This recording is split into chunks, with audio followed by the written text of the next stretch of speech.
underline. Omong dikit tapi nyelekit. Bersama Om Bob. Temukan di channel YouTube Om Bob Indonesia. Om Bob, di beberapa daerah saat ini untuk masuk pusat perbelanjaan masih aja diminta untuk scan aplikasi Peduli Lindungi. Bagaimana Om Bob menggarisbawahi masalah ini? Ya, ini COVID yang begitu membawa sengsara kita, hampir 3 tahun kan. Ya. Ternyata kita bersyukur bahwa pada akhir tahun 22 kemarin itu Presiden Jokowi telah mengatakan bahwa PPKM, pembatasan untuk bepergian macam-macam berkenaan dengan adanya COVID ini telah dicabut. Betul. Nah, dengan adanya sudah dicabut ini sebetulnya sudah ada instruksi ya. Semua pembatasan-pembatasan atau peraturan-peraturan yang mengenai pengetatan dari COVID-19 ini sudah harus dicopot. Ya. Tidak berlaku lagi. Betul. Di sini termasuk aplikasi Peduli Lindungi yang ada di gadget ya. Karena itu memang untuk melacak, untuk mengetahui sudah divaksin belum, Betul. apakah kena COVID atau tidak, yang bisa dikontrol secara terpadu di seluruh Indonesia. Ya. Itu bagus sekali. Dan ternyata memang aplikasi Peduli Lindungi ini kan bagus ya. Ya. Bahkan ditiru di Singapura maupun di Kuala Lumpur itu juga ikut-ikut ini ya.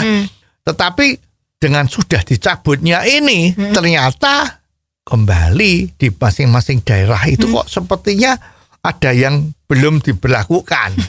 Ya, jadi masih banyak masyarakat yang mendapat hambatan di dalam mengunjungi mal, Ya. ya, mengunjungi berbelanja di pasar itu juga masih diminta. Nah, sedangkan ini kan tidak semua orang punya gadget, ya, juga ada yang vaksinnya baru sekali, macam-macam karena belum merata semua. Nah, ini kan membuat masyarakat jadi dirugikan. Betul. Enggak cuma itu, di beberapa airport yang bukan di Jakarta ya, itu juga ternyata masih ada yang memasang scan untuk Peduli Lindungi apakah you layak terbang atau tidak. Ya. Ya, ini mengakibatkan kerugian dari beberapa penumpang yang mau berangkat dengan pesawat terbang ternyata dimintain itu. Dimintain itu ternyata dia punya Peduli Lindungnya lagi tidak berfungsi atau baru kena vaksinnya 1 kali. Nah, ini ternyata petugas di bandara itu tetap ngotot tidak boleh. Nah, ini mengakibatkan tiket pesawatnya hangus. Ya, dia harus mencari tempat vaksinasi lagi. Ya. Ya, macam-macam itu. Ini kan membuat repot kan. Betul. Padahal calon penumpang tadi itu sudah mengetahui berita dari televisi dan radio kalau mengatakan PPKM sudah dilepas. Semua aturan yang mengenai PPKM sudah tidak berlaku lagi. Ya. Tetapi petugas di bandara tadi itu juga di kereta api ya, itu juga masih mengeterapkan. Tapi bukan di Jakarta ya. Di Jakarta udah beres semua. Mungkin karena ini dekat dengan pemerintah pusat ya. Ya. Lah, maka ini terjadi hal-hal yang merugikan masyarakat. Karena masing-masing pejabat atau petugas atau oknum yang di bandara maupun stasiun kereta api itu masih sok kuasa. Ya, karena kita sebagai rakyat biasa kan nggak bisa apa-apa. Karena biar lu nggak boleh naik kereta api, ya nggak bisa.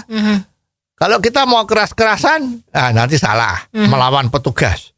Sebenarnya juga di airport itu juga seperti itu. Ya. Petugas di depan itu banner yang mengatakan scan me itu juga masih belum dicopot. Ya, jadi seolah-olah itu urusan Jakarta, urusan presiden di daerah sini masih berlaku. Jadi ini sangat merugikan masyarakat. Ya, jadi alangkah bagusnya kalau memang ada putusan dari pusat itu segera itu diberikan sanksi kepada daerah-daerah yang tidak mau melakukan. Kalau dia tidak melakukan putusan-putusan yang seperti ini, maka pejabat atau oknum pejabat setempat itu akan dikenakan sanksi. Ya. Lah, sanksinya gimana? Itu kan harus ada laporan dari masyarakat. Betul. Nah, masyarakat diberi akses bila perlu dari gadget. Ya, ada aplikasi pengaduan pencabutan PPKM. Nah, sehingga orang yang merasa dirugikan tinggal buka aplikasi itu, tinggal lapor bahwa pada tanggal sekian saya tidak boleh masuk bandara, saya tidak boleh naik kereta api karena saya dianggap tidak memenuhi syarat kesehatannya yang sudah dicabut PPKM-nya itu. Nah, dengan adanya komunikasi yang seperti ini, ya pejabat atau oknum yang di daerah tadi itu otomatis akan ditegur langsung karena aplikasi itu kan instan, 1 detik sudah sampai di mana-mana gitu kan. Nah, jadi agar supaya suatu putusan yang ada di pusat itu di daerah masyarakatnya tidak dirugikan gara-gara oknum dari pejabat setempat tadi itu sok kuasa ya, karena kalau dia bisa menolak, dia melarang itu, maka dia nganggap dia kerjanya betul, padahal yang betul adalah meloloskan, bukan melarang. Oh, jadi begitu ya Om Bob. Jelas deh sekarang. Terima kasih Om Bob untuk waktunya. Sampai ketemu lagi di waktu yang akan datang. Underline. Omong dikit tapi nyelekit. Bersama Om Bob. Jika Anda suka dengan channel ini, jangan lupa subscribe, like, dan komen.